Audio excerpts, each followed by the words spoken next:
राज्यसभा में अमित शाह के अम्बेडकर वाले बयान पर जबरदस्त बवाल हो रहा है। कांग्रेस समेत पूरा विपक्ष लामबंद हो गया है। अम्बेडकर के कथित अपमान पर संसद के अंदर और बाहर खूब हंगामा हुआ। कांग्रेस अध्यक्ष मल्लिकार्जुन खड़गे ने तो प्रधानमंत्री मोदी से अमित शाह को बर्खास्त करने तक की मांग कर दी। प्रधानमंत्री मोदी समेत बीजेपी के तमाम बड़े नेताओं ने कांग्रेस के हमलों का काउंटर किया। आखिर में अमित शाह प्रेस कॉन्फ्रेंस करने आए और कांग्रेस के नैरेटिव की पूरी पोल खोल दी। मेरे बयान को तोड़ मरोड़ कर पेश किया गया।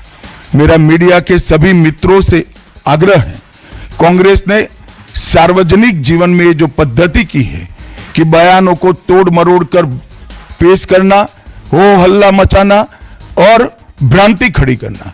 पहले उन्होंने नरेंद्र मोदी जी के भी एडिटेड बयानों को सार्वजनिक किया।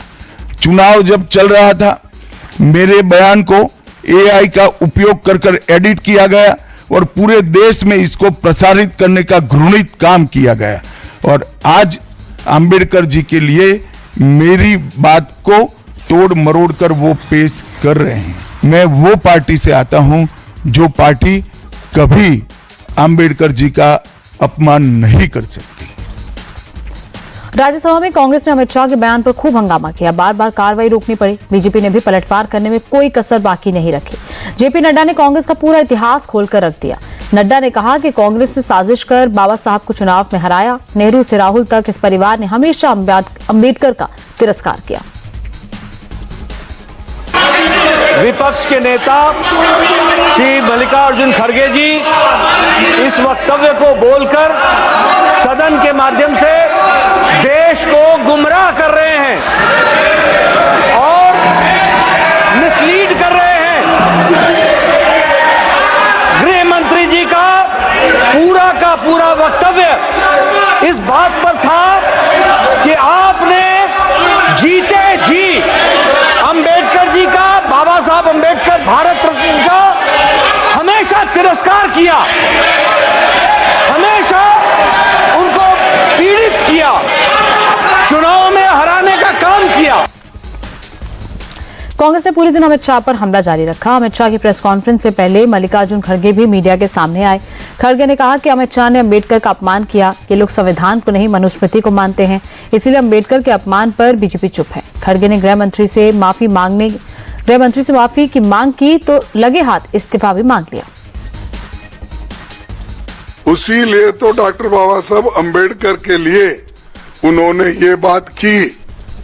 अगर एक आदमी उनके लिए, अगर उसके दिल में श्रद्धा होती, अगर उनके लिए स्वाभिमान अभिमान होता, तो ये बात कभी वो व्यक्ति बोलता नहीं था।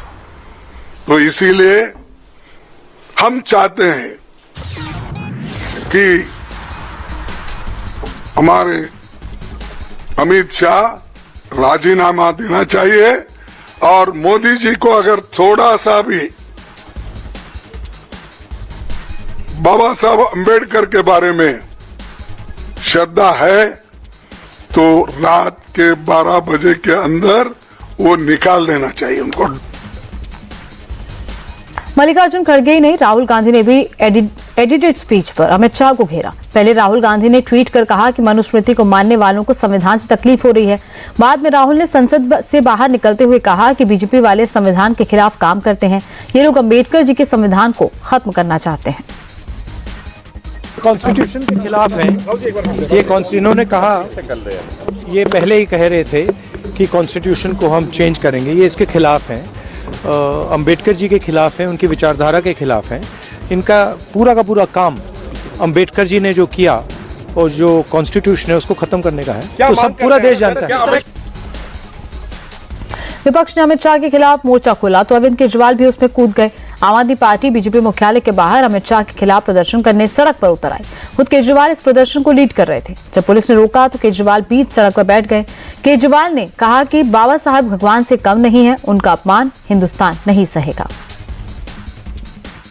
जिस तरह से प्रधानमंत्री जी अमित शाह जी के समर्थन में उतर आए, उससे ऐसा लगता है कि जो कल अमित शाह जी ने कहा था वो भारतीय जनता पार्टी की एक सोची हुई रणनीति थी जिसके तहत संसद में बाबा साहब अम्बेडकर का अपमान किया गया। भारतीय जनता पार्टी बाबा साहब अम्बेडकर के खिलाफ है, संविधान के खिलाफ है।